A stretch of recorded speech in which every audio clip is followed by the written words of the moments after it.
Hey, welcome to the Black Knight Nation podcast. I'm your host, Sal Interdonato. The Black Knight Nation podcast is brought to you by Higher Echelon. Higher Echelon is a company ran by Joe Ross, who's a former Army fullback, former Army assistant coach, former Army officer. We've had Joe Ross on the Black Knight Nation podcast. We appreciate Higher Echelon sponsoring us and keeping us going. And it's been a while. It's been a minute. But when we come back, we always come back strong. And the OGs are back. Steve and Sal back together on the podcast tonight. And Steve, without producer Steve Anderson, we may not have our guest tonight, Nick Schrage. So, Nick, thanks so much for hopping on with us tonight. Oh, happy to be here. I appreciate you guys taking the time to, talk to a punter. Punters are people too, from what I hear, Nick. And, so maybe you could just go over your I got 4 years on the punt team, baby. All right, so punters are near and dear to my heart. I think when I covered the team, I always gave special teams props. Bless. It's a tough life. Yeah, you were always good to me, so I appreciate that. It was a good time, and you gave us a lot of good publicity, so I appreciate it. I tried. Yeah, we had Jonathan Bowles was our punter. And we were number 2 in the nation at net punt. He was the only one that covered this stat. I didn't look at it that much, but it was one punt at Kent State. That was the game we won in order to be bowl eligible. But there was one punt that went for like 22 yards or something. It was the longest of the season, and it ended up, we could never recover from it. And we ended up being number 2 in the nation that year, and Bulls still brings it up to this day. You probably would have got some kind of plaque for it, Steve, or some kind of at least certificate for that or something. It's good to have. My sophomore year, I led the nation in forced fumbles per game, and the NCAA sent me this plaque that. Was like, hey, NCAA leader for forced fumbles per game or something. I still got it. It's somewhere in the shrine or whatever it is. But yeah, man. But anyway, back to Nick, man. Hey, thanks for reaching out and being part of the podcast. It's a thing that me and Sal are truly passionate about. We love hearing from players and just where they're at now and how it was while they were there. So appreciate you taking the time tonight. And look forward to hearing the story. Yeah, I appreciate you guys again taking the time. I'm looking forward to talking shop. Sal, like we talked to you prior to the show. It's been a while since you and I last spoke, so there's a lot of ground to cover, and I'm excited to do it. Absolutely. We usually start off with kind of your journey to West Point. I remember writing when I used to do these recruiting stories, and remember your story, Nick, where you had some other options before you chose West Point, and you had an option to play at a pretty big time school, and you chose to go to West Point. Why don't you fill us in on kind of your journey to West Point on the recruiting side? Yeah. So I played my high school time in Patriot High School in Northern Virginia, in the Bristow area. So right where Battlefield, Stonewall, and now, Unity Reed is. And at that time, that school opened in 2011. It was a newer school, and recruitment for the newer school is a little bit tough. I played under a coach named Brud Bicknell. He's now retired. He was a great coach. And then I was told by at that time, my wide receivers coach, when I was about 5'9", $110, hey, I've seen you kick a few times. I want you to go get some exposure at these camps. And that coach is Coach Charlie Chandler. He's been nothing short of a father figure to me these last, 10 plus years. And then that's what I did. I went and learned how to kick. I went to Florida State's camp, UF. My mom, God bless her, and my stepfather took me down there, and didn't get much recruitment out of high school. I started kicking legitimately junior, senior year. And then I took an opportunity to go play under the great Coach John Schumann at Fork Union Military Academy out in Fork Union, Virginia. Fork Union has put guys in the league, got such names as Eddie George, Michael Thomas, Plaxico Burris, Yash Nijman, who was my teammate at Fork Union. And Fuma has done a great job at developing players. It's a feeder for University of Virginia and Virginia Tech. A lot of guys don't really have the grades at the time, where there might be an issue with recruitment. And we go out there, and it's an IMG like caliber location for placement. And I rolled the dice. I told my mom, hey, this is what I want to do, and I have the full faith in myself that I could do it. And God bless her for taking that risk with me, because I was fortunate enough to get a lot of opportunities at the next level. And the very first was Army. Army saw me, and I remember I opened up at sometime in October of that 2014 season after I graduated. And it was, I opened first my Army Navy invitation for that year. And then I opened up the offer letter, and I told it to all the buddies in the locker room, and everybody got quiet. And it was the first scholarship of the year that it offered, and everyone was excited. And it, like clockwork, things came after. Temple had interest. University of Miami at the time with Al Golden's staff, Paul Williams recruited me, and it was great. I was very, very fortunate, and I got to have those opportunities and see what right looked like. But Coach Sean Saturnio, Coach Jay Damon, who was there at the time, Coach Monken did a great job at recruiting me, and I was very excited about the opportunity. It was actually that summer prior, I was going to camps, and I stumbled upon Army, and I went. And at that point, Coach Troy Everhart saw an interest, had interest in me, and I kicked pretty well. And I got brought up to the coach's offices, and I got picked up. But I really considered Miami for a very long time. And then I committed to Coach Saturnio at that Army Navy game. I mean, I saw enough. And if I'm being transparent, I had a very, candid conversation with my mom about what my life would look like if I went to the University of Miami. I was incredibly immature. I don't think I was equipped for college, and I had a very bad mentality of why I wanted to go to school to play college football. And she told me that if I were to have gone to the University of Miami, she would bury a son. And I took that to heart. And everybody told me, hey, West Point's going to, keep you on the straight and narrow. And those who knew about Coach Monken were like, this guy is going to be the one to get the most out of you. And I 100% took that and let's do it. And it was an exciting time, but I was very fortunate to, get the opportunity to play at the Division I level. Nevertheless, I mean, it was great. I owe the game everything. It's an interesting choice of words your mother used for, burying a son in college, because it's kind of maybe you're buying time during college to sacrifice later, just with what entails what comes after West Point. So I wonder if there was any of that thought process that went into it as well. But I'm always curious when you say coaches did a good job recruiting. I always love hearing the pitches. And if you feel comfortable, look, you don't have to go into any detail, but I know there was a couple of fibs that were thrown around when I was being recruited. So I get a kick out of hearing some of the things that the coaches say when they're trying to sway a player, or was there anything that the coaches told you that, maybe didn't come to full fruition while you're at the academy, or anything like that you have a funny kind of, pitch or recruiting story? No, I don't have any funny recruiting stories. I have a funny career. My funny stuff came after. I mean, Sal remembers a little bit of that.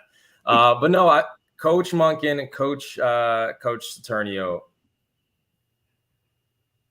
kept their word on everything. No, nothing was overpromised or underdelivered by any means. They're like, hey, you're going to come in, you're going to work, you're going to compete. And the thing is, though, success oftentimes, what they told me, it's going to be dressed in overalls, and it's going to look like work, and people are going to be deterred from it. And I took the challenge. I was very excited because a lot of the other coaches, hey, we have this guy, we're not too happy with X, or you're going to be an immediate contributor to Y. That was never the case with Army. It's like, hey, you're going to come in and compete. You're going to come out here and make your teammates better, and you're going to be a cog of a very big operation if you were presented the opportunity to play in this program. And I loved it. I loved the challenge. I needed the discipline, and it was exciting. But nothing off cuff where they promised me a Lamborghini or they put me on a bus with a bunch of money, or nothing of that capacity. Yeah, and so I similar to you, it sounds like, Nick, as I went to 3 high schools within about a 6-month span. My junior year, just running and gunning with the wrong crowds before I finally got my feet settled. And it was kind of the same mentality when Army offered me to go to prep, which was great because that gave me a chance. And then same conversation I had with my dad about leaving after prep school. He was like, how do you really think you're going to see, reach your full potential as a college athlete? Because my older brother was enjoying, Division I football.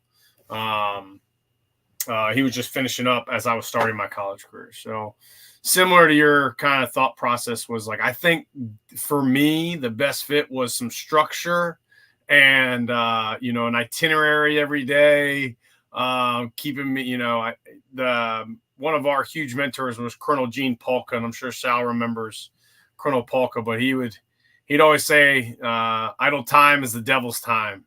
And there's definitely no idle time when you're, at the academy. There's always something to be done. So good, man. I'm glad.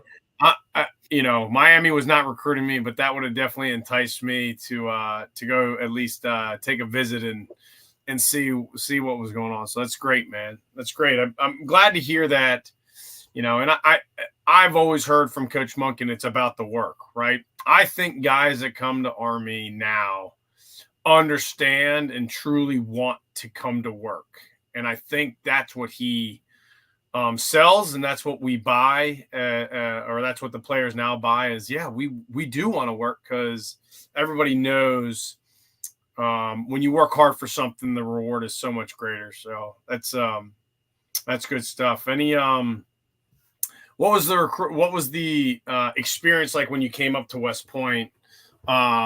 As far as like, what was your feelings as far as the facilities or the other players that were around you, or anything like that just kind of, continue to grow over time, or something that you remember sticking out in your head? Oh, absolutely. So my mom tells a story to this day. I went on, it happened during my camp visit when I was out there just trying to, get my name out there in 2014. I was going down the hill. I think it's Stony Lonesome. From the top side of the field all the way down to the east stands. And at that angle, you're able to see the entire field, right? And the facilities, the glass pane, the whole nine. And no knock to Florida State, because this happened at Florida State. I drove right in and I was like, I hate brick. Hate it. Doesn't look good to me. It's kind of worn down. Not that that was ever an option. But I'm saying I hate it. Roberto at that time was kicking there. I was like, I don't have a chance. But I still said that with the inkling, like, I wouldn't play here for the cosmetic, for the look, the aesthetic. Said about Army, I was like, I could see myself playing here. And my mom, to this day, holds that true. Like, yep, you said it right then and there. The indoor facility, all of it. I mean, I was enamored. It was a Nike school. You better believe I was looking at the Army Navy jerseys, the blackout. At 18, 19 years old, I was absolutely enthralled with how it looked. And I was just like, yep, there's something about this. I mean, Sal, this, Steve, the Hudson Valley in the summer, God bless. I mean, it is a gorgeous look. You can't beat it. But I definitely was already. It's just the other 10 months that suck. Yeah, we don't talk about those, right? It's just a great period. Yeah.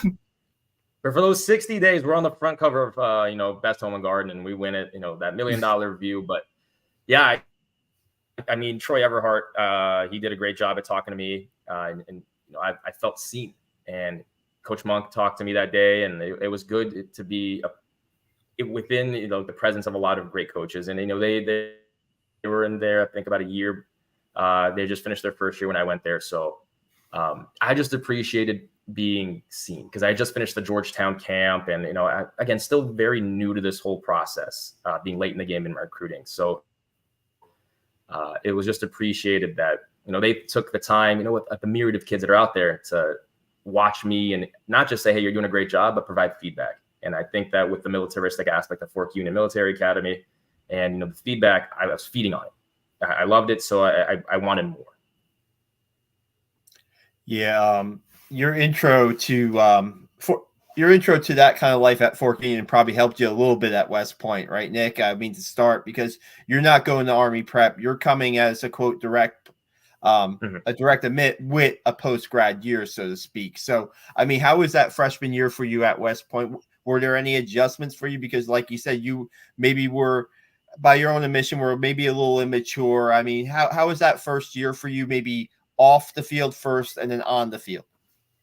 All right, perfect. It was hard. That's by my design. I screwed up down to I think I gave an interview to you or to somebody where I came in de salto alto in Portuguese on high heels, where I thought I was, bee's knees. I was like, yeah, I'm looking forward to going in there and making a rift and where they have to choose me or whatever. I was egomaniacal, cocky. It was terrible. And that fed in because guess what? I thought I could beat a 200-year-old plus system at Army and do what I wanted. Immediately didn't play. I'm behind greats like Dan Grachowski, Mitch Howard, Cale Brewer, Alex Tardu, God bless him, was a Ray Guy nominee. And I thought I was going to go in there and just play. But then, that kind of deal, right? It fed into me. I felt bad as a person, as a player. I didn't buy into the militaristic aspect at first. My first grade at the academy was an MA 103 test, a fake calc. That's what it's called. It's a intro to math modeling. And I got a 4. I got a 4 on it.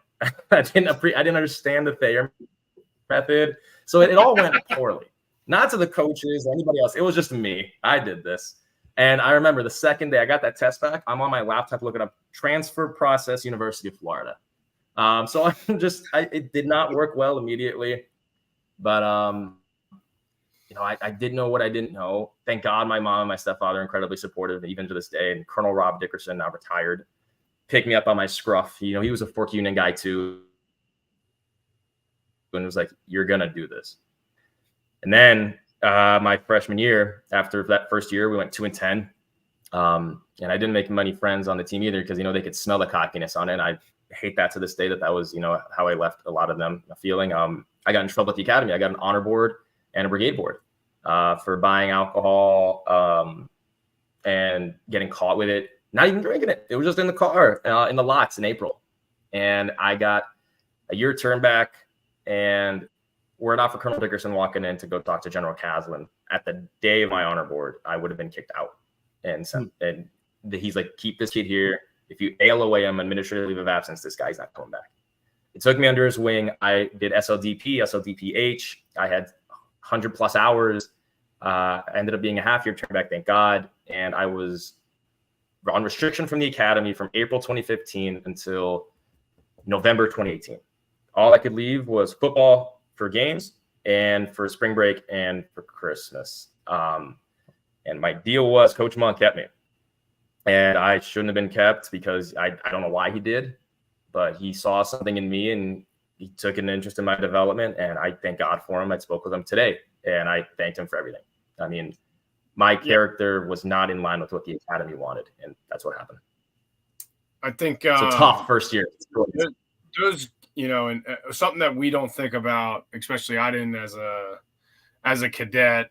Those guys have seen hundreds, thousands of young men with potential or with they just can identify this kind of stuff. And sometimes it just takes us to step on our own toes sometimes to get us to do this, the straight and narrow or whatever you want to call it. And I think they see that in a lot because if you are, not necessarily an alpha, but if you are driven and you are, you have that in you that you don't want to fail, they know they can put you on restriction for 3 years and you're just going to keep your head down and keep going. And I think that's an important process that, they always talk about the whole person concept and not, that just looking at a cadet academically or looking at a cadet physically or as a sports player. I mean, I was in the same situation, man. I got in trouble at the academy. And thank God that they allowed me to stay because here I am, 12 years later,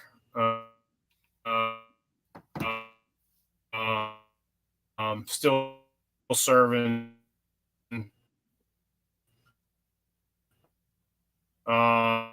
still loving every aspect of it. So,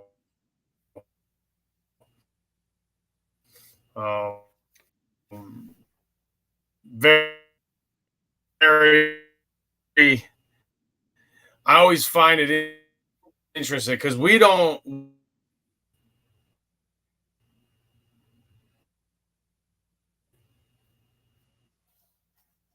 I think we might have lost Steve for a second there. Yep.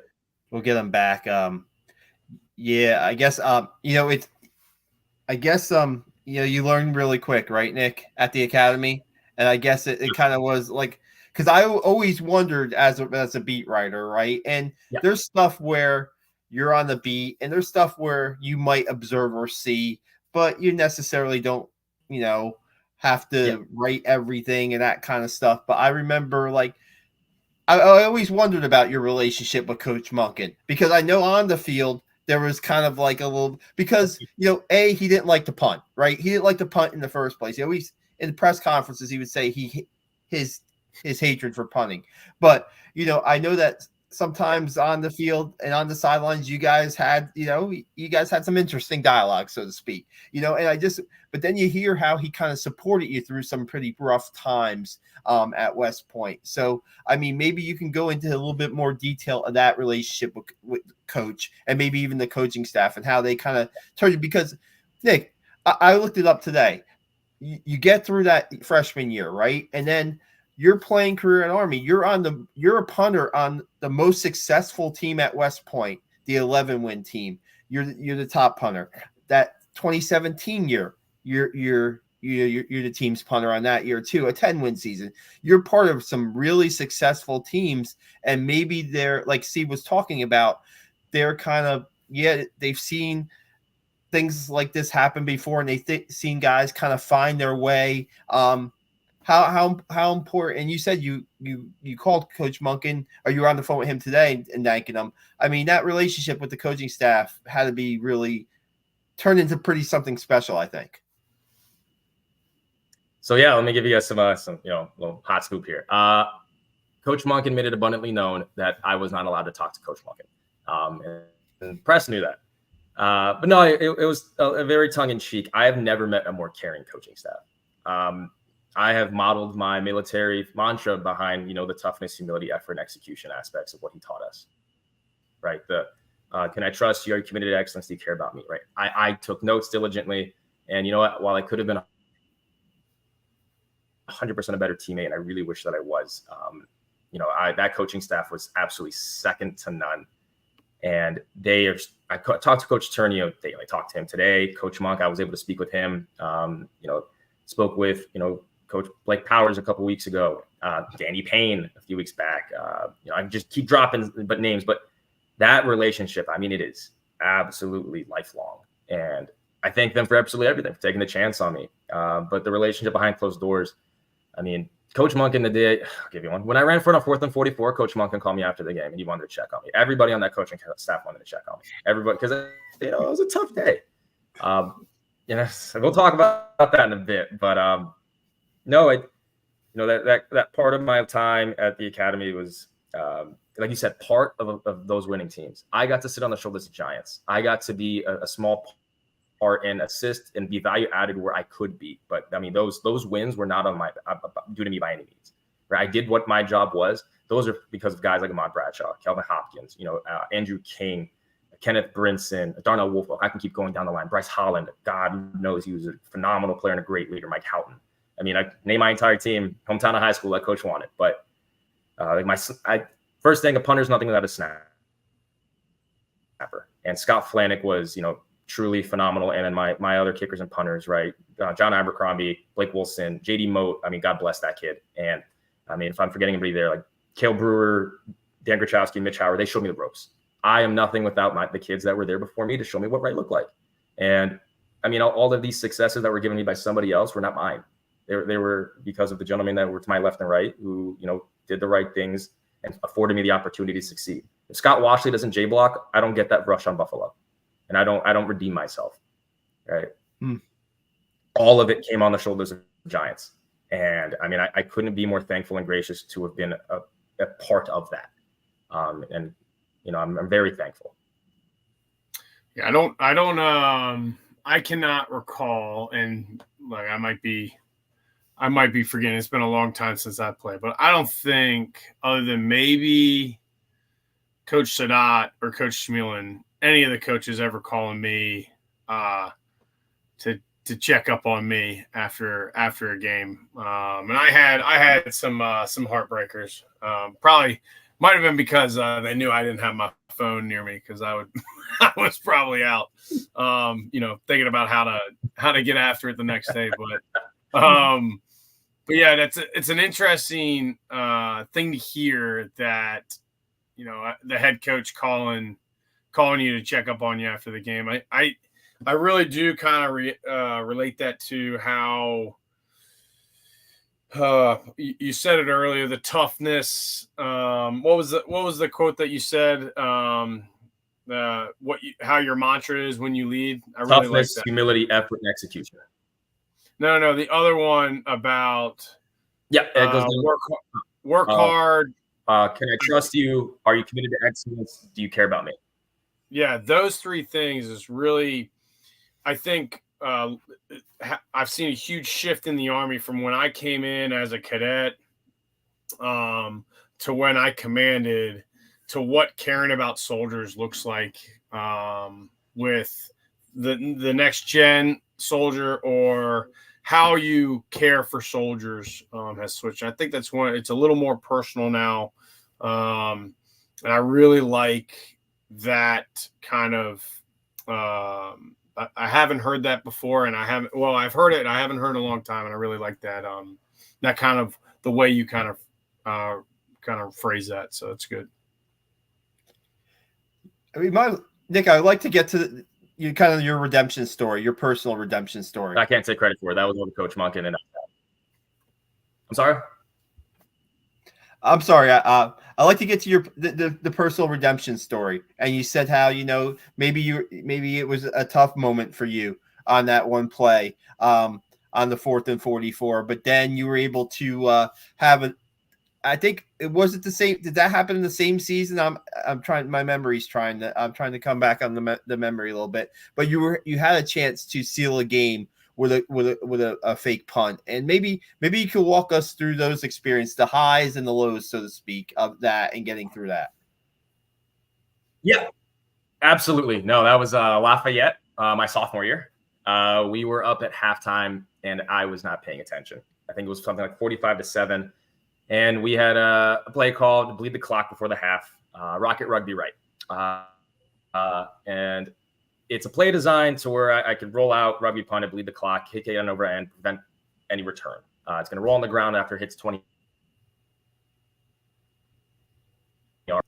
If the Red Sea parts, and there is a lane toward the sideline, nobody's there, I could gain yards if possible. It's an option. Not really an option. It's whenever Coach Monken would say to do it. But in this instance, for some reason I saw it open and I wasn't paying attention. That it was 4th and 44. I thought it was 4th and 4, right? You look at on the jumbotron. I was like, it's a typo. Well, that's what I get for not being situationally aware, right? Which, if you look it up, I hit the SportsCenter top 10 that day. I ran for it, made it like a good 7 yards after the line of scrimmage. Hold up, had my oh no moment. I put the ball down to try to hit it over end. I got hit in the back, fumbled it. They picked it up. They returned it. Thank God the defense stopped them before the half. They had one last play, but Tyler Campbell at the time, he picked me up. I was like, "You're good. And then you see me getting some corrective training from Coach Monken. He was very deliberate about it. And then Coach Monken's like father picked me up there, and so did Joe Dizelle, and they were able to "You're fine, you're good." I was no longer utilized that game, and I was not utilized the next week. They went a different route. I earned my position back because again, this feeds into life. Trust is a hard thing to earn back, right? And I had to earn the trust back, and I lived with that scarlet letter for a year. I did, and it was one game, that my junior year, which was a really good season for me. It was against Buffalo and Tyree Jackson. It was 4th and 5. We were up something to the tune of like 17-10 or 14-10 or something like that. And Coach Monken says, same deal. And Coach Turnio was like, make a good decision. And Raymond Wright, who I think was my mic blocker in the shield, looks at me in the face mask and he goes, in kinder words, kick the ball. Well, as history had it, they came off the edge a little bit overzealous. Scott Washley, blocked him inside. Jay blocked him, and I ran it. And I ran it into a sea of my teammates with absolutely every bit of emotion dripping out of me because I had been washed away of sin. I had been redeemed. They iced the game. And it was, I think, the moment of just clarity where I could breathe again. And I felt like I'd earned my way back into the brotherhood. Because I lived with that for a year, but my teammates and a euphemism brought me back in open arms. Yeah. And it's what I love about the way you tell that and the way how it played out is every single buddy. I remember watching this game. Everybody's like, he's obviously going to pump this ball, right? We got defenses playing well, all that. But when I look back and now I hear you talk about how you literally just did your unconscious competence of the play, right? Like there was no thinking, there was no analyzing. It was you did what you were trained to do and you read it correctly and it worked out. And it's funny how that's how it plays out when there isn't all this extra things going through your head as far as like, okay, all right, it is fourth down. Oh, we do need, our defense is playing good. Like you didn't do any of that. And that's how Coach Monken has delivered players every year for the past almost decade now, because guys are playing the way they are training and they're just reacting and they're just being proactive. And that's why we're seeing so much success, because there's none of that. You easily could have had scar tissue from the year before. That was 100% could have happened, because I've seen it on teams that went 3-9. Guys afraid to make mistakes. Guys afraid to live in the moment. And just hearing you tell that story, your go-to blocker is telling you to punt it right before you run the play. And as you run the play, you just executed what the defense gave you. And it's just a testament to the coaching staff and a testament to you that everybody, all the, whatever it's called, all the analytics are telling you to do one thing, right? It's just really, it's really cool to hear that story from you, because I remember seeing it and obviously being very excited, and then looking at my buddies like, who calls a fake punt there? Like what that, our defense, me being a defensive guy too, I'm like, defense is playing well, here we go. And, you talked about the cleansing or, being free.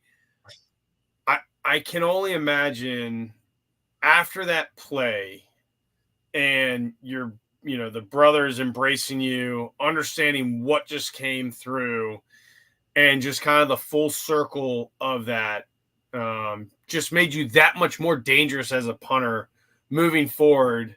And it's a great story, man. I really like, I would love to hear if you could remember exactly the next conversation with Coach Monken you had, because we all were shocked with that decision. Oh God. The next conversation I had with Coach Monk. God bless. I remember looking at him as I was walking by, still holding the ball, 3 points for 1, 2, 3, 4 points of contact, not letting go. All right. Felt like, in Friday Night Lights, what was that running back? First time he ran the ball in for a touchdown, he's holding it. No, the one after Booby, who was their backup. But either way, I was too afraid to let go.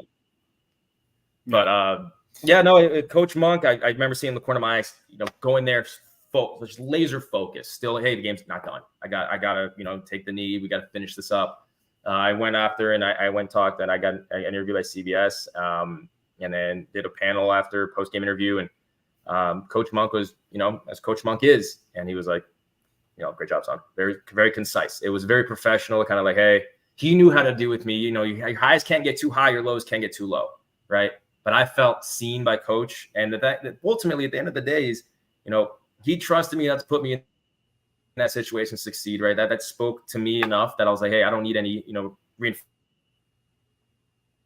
or anything of that caliber. It was, well, yeah, I I mean, I did my job, and I was just honored to be a part of that. Because guess what? It wasn't.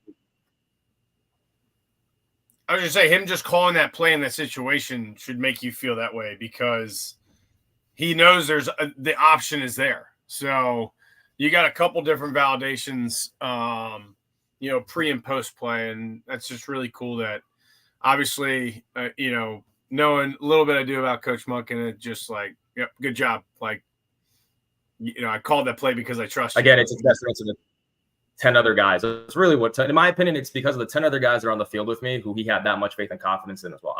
I again, play such a small role in this. My snapper got it there in the meantime perfectly. And then everybody executed to such a high degree because we execute, right? High expectations don't survive low standards. And Coach Monk imparted upon that to our snapper, right? Both split guard, tight tackle, tight end, the whole deal.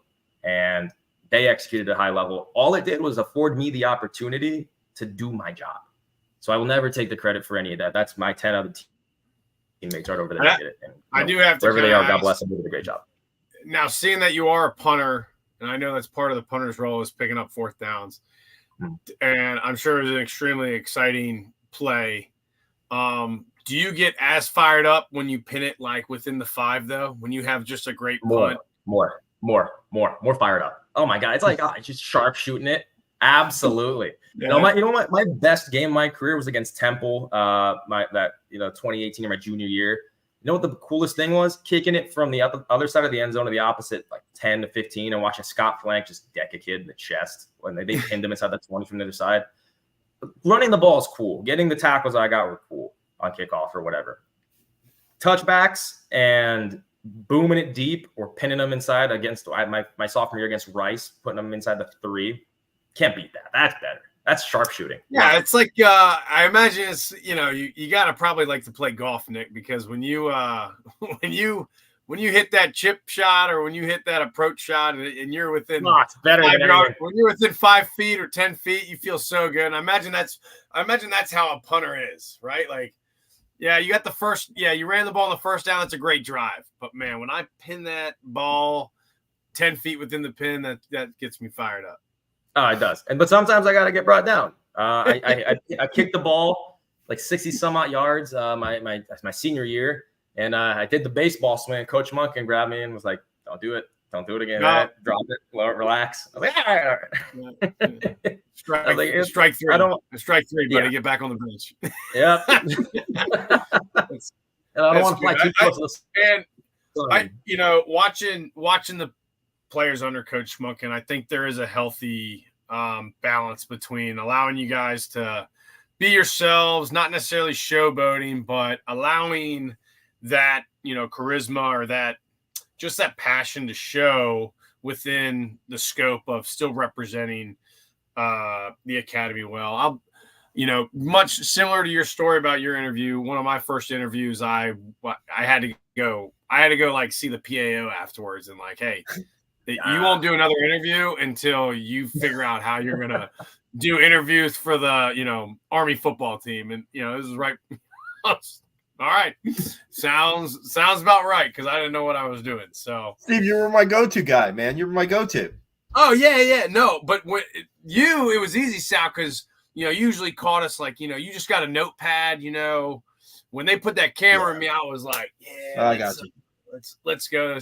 But that's when I was younger too. But yeah, Nick, one thing I want to touch on while we're talking about all these high points, there's also normally a common theme of, every year, you hear guys all the time. Every year I think about leaving the academy, or opening up recruiting or something. Was there ever a point after they committed, showed you that they were going to commit to you that you were like, I don't know if this is for me, or were you sold on the fact that this is the best place for me to reach my potential? I had no doubts before coming in. This is the place. I mean, not by no means I had any doubts coming in. I called all the schools that had interest in me with Coach John Schumann in the basement of the 4th Unit football facility. And I called every single coach that showed interest and told them I'd committed to Army. And I had no doubts about it.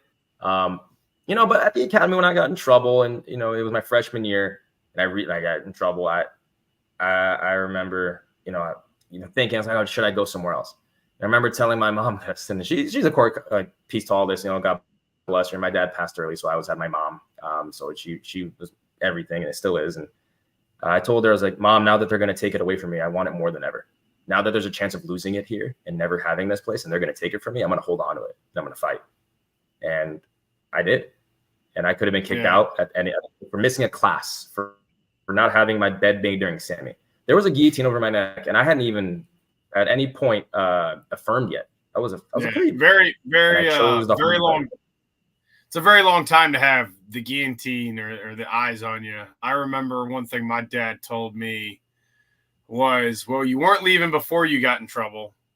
So are you leaving because you got in trouble, or are you leaving because you don't like it there? Because before you got in trouble, I never heard you thinking about leaving. So you determine what kind of way you want to go forward, and you let me know. And I was like, all right, well, I'm no quitter, man. I ain't no punk. So, but that's good, man. Nick, another question I got for you is one of the questions we ask guys is, a lot of guys, are drawn to like their senior year because it just means a little bit more as far as the last football season for most guys.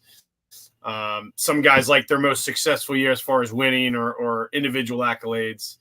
What would you say your favorite year, your most fun year playing Army football or being at the academy was? If you could just choose one, you have to choose one, no tie. Just pick your favorite season and tell us why. Sophomore season, 8-5, winning the bowl game, losing, a teammate. We did it for B-Jack. We did it for Brandon Jackson. I haven't taken this thing off since God, he passed away. And breaking the streak and all of that, all of it coming together, right? Doing that for a fallen teammate. And you want to talk about a galvanizing force, something that really brings people together.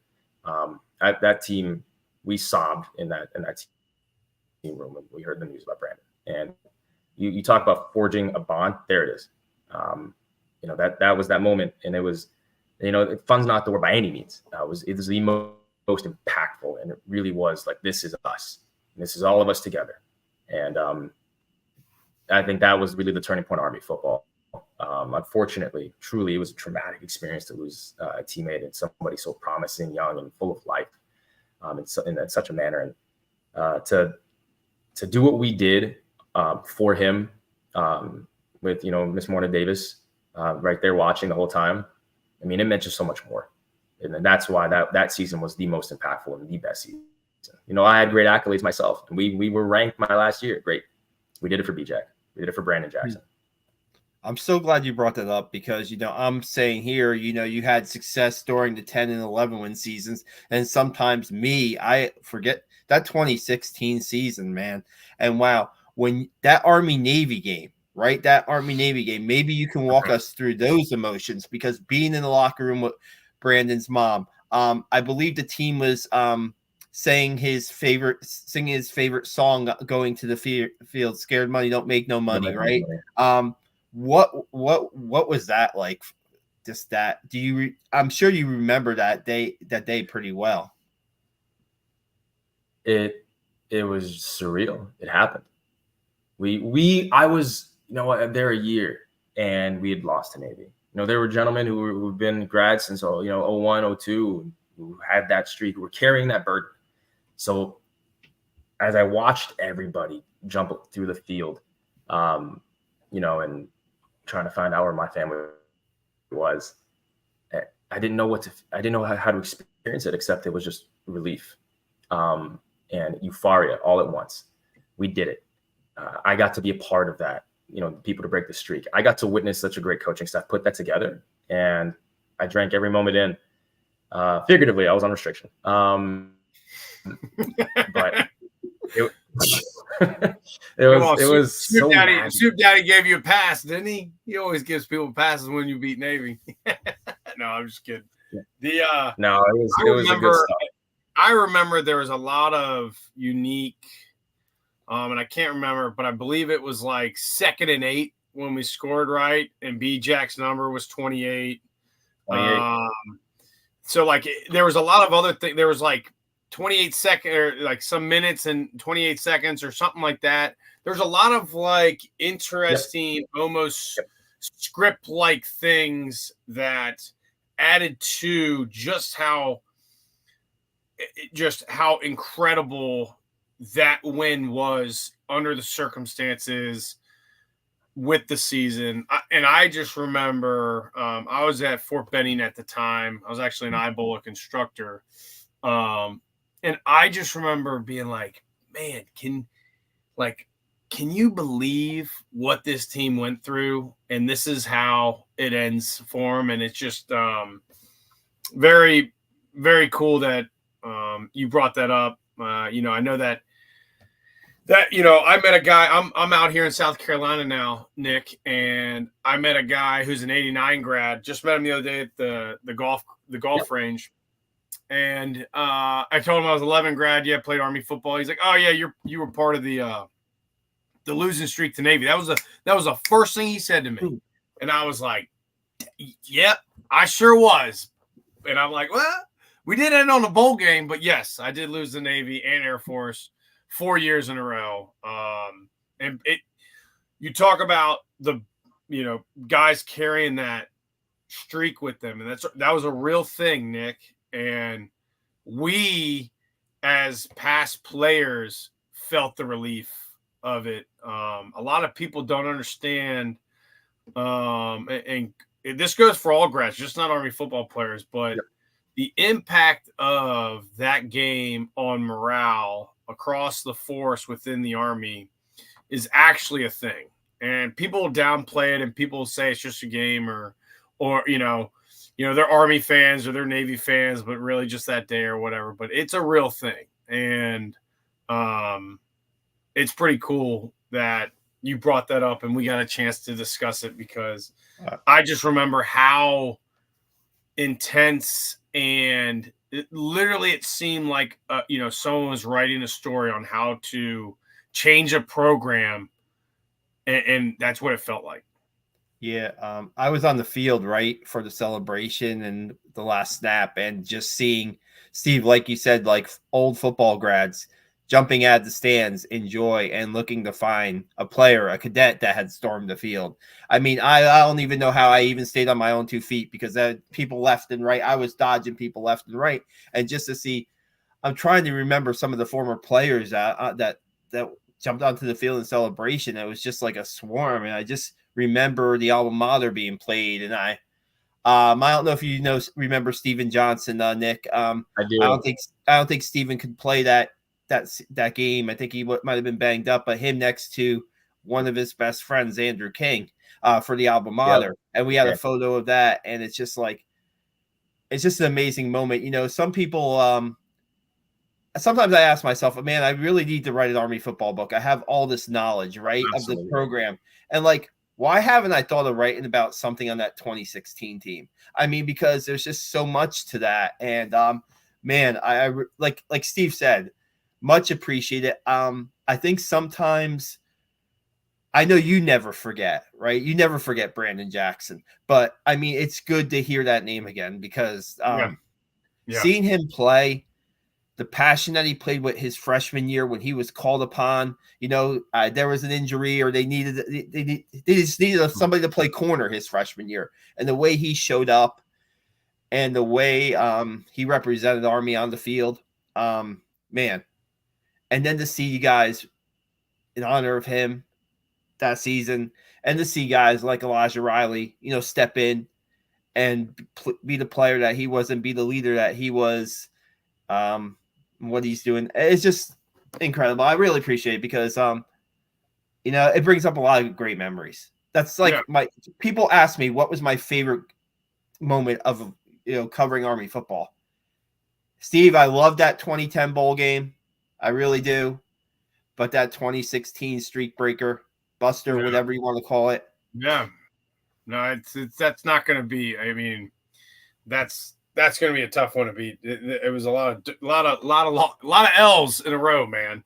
And Nick, the other really cool part, kind of how I heard your story was the way that event could have just broken a team, and could have just nobody would have faulted anybody for just not being able to overcome a loss of such a impactful, not just player but person, right? That's what is what we hear a lot about of B-Jack, is the type of person he was and the impact he had as you as a teammate, as a person. But you guys made a decision that this was going to be for him, and then you guys fulfilled it and you guys answered it. And that's like Sal said, there could be like a book series, or like you could do like part 1, part 2, part 3, part 4 that season. So we're good. The one part I will tell you, and I'll just tell you this, in my garage freezer. So that was again, I was an eyeball instructor. I did not go. I just had a kid about 2 months prior to that, so I didn't end up going to the game. But I approved every single one of my students to go to the game. Usually they don't. Is that right? Usually we didn't allow, on short weekends. There was not an extended weekend for the game. We don't allow guys to fly all the way, across the, up the coast for a 2-day. But I was like, hey, check it out. If you're going to the Army-Navy game, just put the pass in front of me. I'll sign it. You don't even have to. You don't even worry about it. Buy your tickets now. And without me even asking, my students who stormed the field, they brought me back a piece of the 5 on the 50-yard line, because I was number 50. So they brought me a piece of that grass, and they brought me a piece of the end zone that we scored on to break the streak back. And they still sit in my freezer in my garage, where I've kept them since. They haven't moved. I've moved half a dozen times at this point, and I have wrapped that thing up to keep those things safe. To your point, it meant a lot to a lot of people, not just the current players. So it's good stuff. God bless you, Steve, for that kind of commitment to it. That is tremendous stuff, and good on to those guys, right, for bringing you back. They didn't have to do that. Hey, I let them go. That's the least they could have done, right? Yeah, it's the least. Yeah. Hey, real quick before Nick, we want to talk to you about your time after West Point, but real quick before we do that, guys, if you're watching right now, please subscribe to our YouTube channel. We're getting close to 1,000 subscribers. Also, we want to get some comments in here.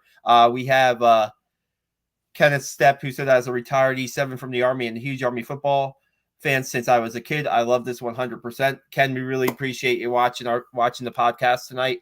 We have current players even checking in here. Noah Short saying, good work, you guys. See you at Lehigh. Let's get them. Noah's going to be a really difference maker for Army as he's moving a slot back. He's moving slot back this year. We have Bo Nicholas Paul just checking in with my name, but still we want to give Bo Nicholas Paul a shout out. Just graduated from West Point this spring.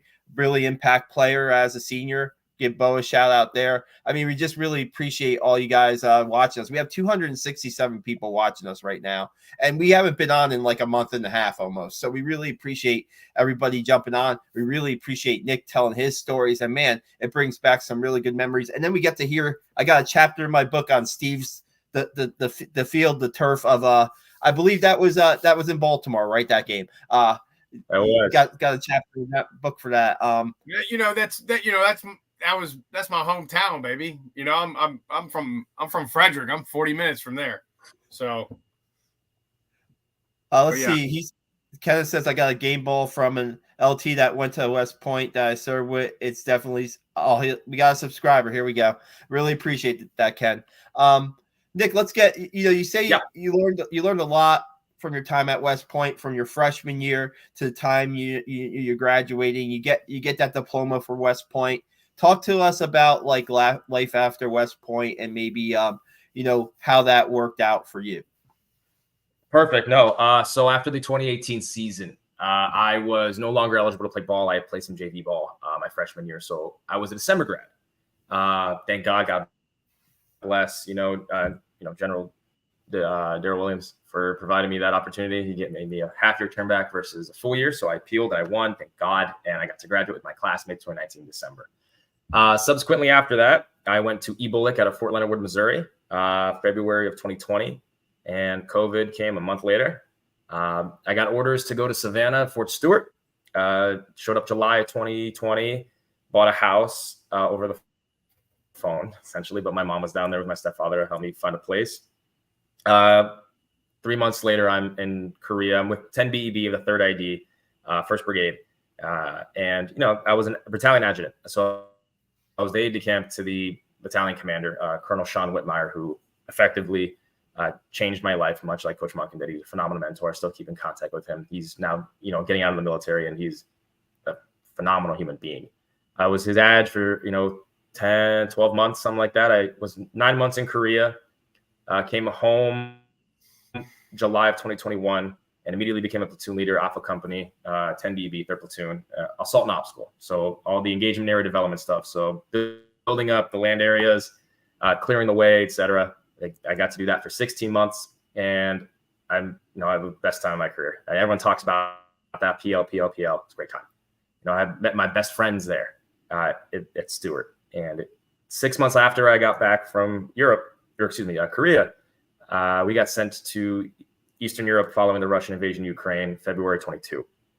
And I was at that time, I was a first lieutenant, and gave me 15 months of overseas time. We went to Grafenwehr, Germany, and we did some stuff over there, and it was a great experience stuff. But I got to be a platoon leader overseas, and a lot of luck, a lot of guys. I got to see how UCOM did some stuff. I was fortunate enough to get a job opportunity here in DC with the Old Guard. If you guys are familiar with the 30 West Infantry Regiment, the escort to the president, the Old Guard, the Army's actual, dog and pony show. They have military working equine, and, the kennels and all that stuff. They have MPs, but it's an infantry regiment. So America's oldest active infantry regiment. And, they do all the ceremonies, ceremonial fairs, all that stuff to make sure that all the commemorative stuff gets done correctly, right? We're right on ANC. So putting our heroes, right, to rest is the preeminent factor of, what we do here. And I get to be a part of that as their engineer, resident engineer, regimental engineer. So I work in tandem with the Corps of Engineers, Baltimore District, and help build the facilities that we have. That was the job. You come in, you get to actually see some of the other side of how the engineers operate, not the combat engineering side, but the Corps of Engineers side. I am a law dog. I am a law major. I have an engineering track minor with environmental, and I learned a lot, drinking through the fire hose. It was a lot. It was refreshing. I've been doing this the last 2 years here in DC. I live in East Falls Church. It's great. It's been great. My boss is phenomenal. Colonel Draper, Colonel Ovsienko brought me on. These guys are great. I mean, Nick, I'm gonna blow your mind real quick. All right. Yeah. This is how interconnected the Army and Army football is. So, first duty station I had coming out of Army football, 3rd ID. All right. Where do we go? Grafenwehr, Germany. All right. So, fast forward. Guess who my battalion commander was just prior to me leaving command? Who's that? Colonel Derek Draper. No, it's not. Yeah, so he was my battalion commander right before I left company command in 2021. He just took over battalion command of the Rakasans and Iron Rakasans. And I had just it was like a 2 week. He was like my battalion commander for 2 weeks. So you got to tell Colonel Draper, Steve Anderson said what's up. I knew he was at the Old Guard. So I was going to ask before you brought him up. I was going to ask about it. All right. So very fun. I don't know if you worked with Dan Boffman at all. I don't know if that name ran. So Dan probably left right before you got there. But yeah, man. So Colonel Draper was actually Captain Draper when I went through Ranger School. He had approved something for He had proved something for me when I went through Ranger School. I found a piece of paper when he took battalion command. I found a piece of paper from a Captain Derek Draper, and it turned out he was my Ranger company commander as well. So, but yeah, man, Right. make sure you tell Colonel Draper I said what's up. He's awesome. He's definitely a right guy to be in DC. So Absolutely. yeah, man. I hear you telling, Third ID, Grafenveer, Colonel Draper. I'm like, dude, this is hilarious. So Small army. I'm telling you, it's a small army. I mean, I ran into Kelvin Hopkins. He was in Europe with me, and I got to spend some time with him. I ran into Eli Riley at the Soldiers of Sideline dinner a few months back. And so, but it's a small world, and I love it. And right now, I mean, while I'm doing this, I'm transitioning out of the military. So I made captain, doing some great things. So I am now working as the special teams coordinator and tight ends coach over at Gainesville High School in Gainesville, Virginia, not too far from my alma mater. Last 2 seasons under Coach Dan Bruton. I mean, great football staff. We went to playoffs last year. They did great. The players are phenomenal, and I caught the coaching bug. So I'm definitely looking to see what that avenue looks like for me. I've reached out to every and all coaches who would listen to me. I wrote 165 letters, and hoping somebody gives me an opportunity to come out and be free, cheap labor. But no, I owe the game everything because it gave me everything. The game owes me nothing. Right. It feels like it's a responsibility of mine to get back. We'll talk offline after this, but there's make sure those letters get to the right people. And there'll definitely be some opportunities for you, brother.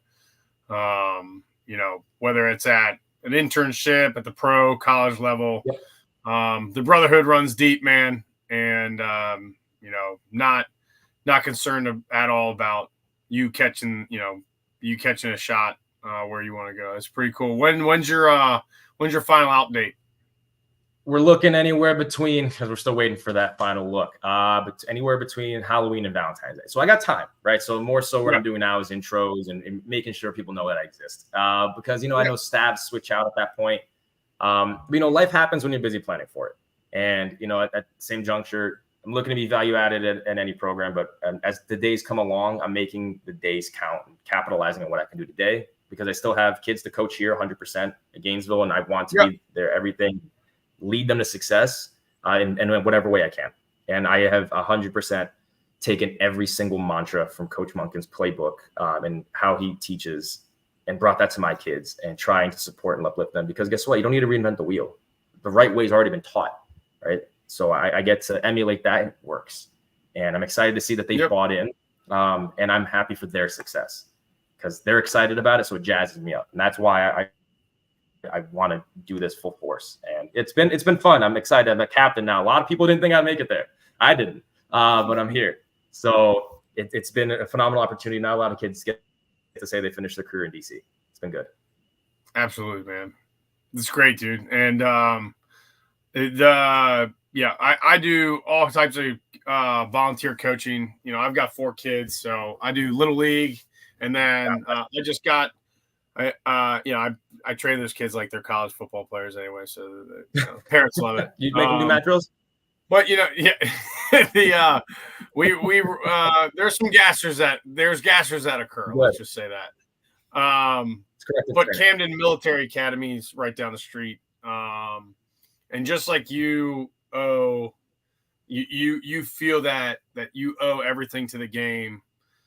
I'm the same way with the game and military at this point in my career. Like, there's no way I am the husband, the leader, whatever, without football and without West Point and without the Army.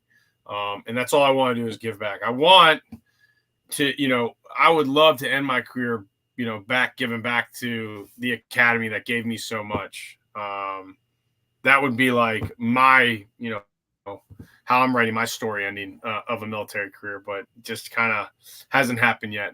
But yeah, you feel that, and that's good, man. And you should. And I'm glad that you're still, you're impacting young men. That's very important. Young people in general, because they're going to be the next ones that sign up or lead. So it's very cool. Absolutely. Man. Yeah, it's been an amazing podcast, Nick. We really appreciate your story. And, just your journey, so to speak, through. And now, you're to a point where now you want to get back to the game. And like Steve said, like get back to you're taking the lessons that you learned at West Point and on the football field and at the academy, and you're teaching them to younger players. And it's just some great insight from you, some great stories. We really appreciate it. I don't know if you know Jonathan. Jonathan Valdez, Sergeant First Class Jonathan Valdez, my TAC and CO at A3. This guy took care of me when I was in trouble, and he is truly. They don't make him like him anymore. God bless this man. Sergeant Valdez, you and I got to talk soon. I got to give you a call. I've been, derelict in that duty. I owe you that call, and God bless this man. He's been great. I hope he's doing well. Nice. And we also have Mark Moretsky checking in. Quinn Moretsky's dad, recent kicker for Army. Back, hey, we talked about at the start of the podcast, we always like to give the specialists some love, and this has been a great one. Guys, thanks so much. Check out our YouTube channel. We have some very good. Now we're gonna start stockpiling some of these podcasts like this coming up. So guys, keep the notifications up. We're ring the bell, and you're gonna see some more podcasts like this great one with Nick Schrage. Give us a subscribe. Check out Black Knight Nation. I got about 1,000 recruiting stories up there on commitments. Black Knight Nation. We're gonna get you some news on the team soon. I believe they opened up camp at the end of July, preseason camp. First season in the AAC. We had a question earlier from a viewer, Dave Wilkinson. He wants to know, what how we feel the change of the division is going to be for Army this season. Steve, that's a podcast that we can do down the road about what life's going to look like in the first season for Army in the conference play. Nick, if you even want to come back and join us and give us your perspective on that, that would be excellent from a player's perspective. We'll get to do all that stuff this summer before the season starts. I believe, Lehigh is going to come up pretty fast. So going to come up pretty fast at the end of August. Guys, appreciate it so much. Nick, thanks so much. Steve, we're back, and let's do some more of these. Nick, thanks so much for your insight and your stories. So I really appreciate it. Thanks so much for having me, guys. I really appreciate it, right? Punters are people too. But no, thank you so much for taking the time today. If you'll have me back, I'd love to be back on. But again, phenomenal opportunity, and I'm looking forward to watching more of these. Beat Navy. Yeah, beat them.